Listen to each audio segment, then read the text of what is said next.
আসসালামু আলাইকুম। আপনারা সবাই কেমন আছেন? আলহামদুলিল্লাহ আমি ভালো আছি।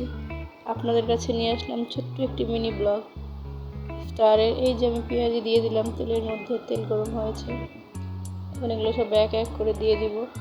এই যে লাল হয়ে গিয়েছে, এখন উঠিয়ে ফেলবো। ভাজা হয়ে গিয়েছে, এগুলো উঠিয়ে ফেলে আবার দিয়ে দিব নতুন করে।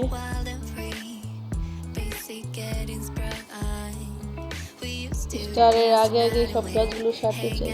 এর মাঝে আবার ডিম চপও দিয়ে দিলাম, জায়গা ছিল কড়াইতে তাই যেন হয়ে যায়, এই জন্যই এগুলো সব লাল করে ভেজে উঠিয়ে নিব।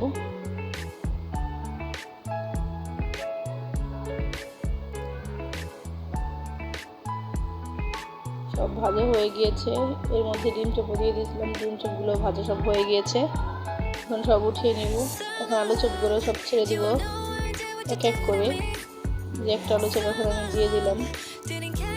ইফতারের আগে কাজ সারতে পারলে ভালো, কিন্তু গোছাতে গোছাতে ওই ইফতার হয়েই যায়, ইফতারের সময় হয়েই যায়।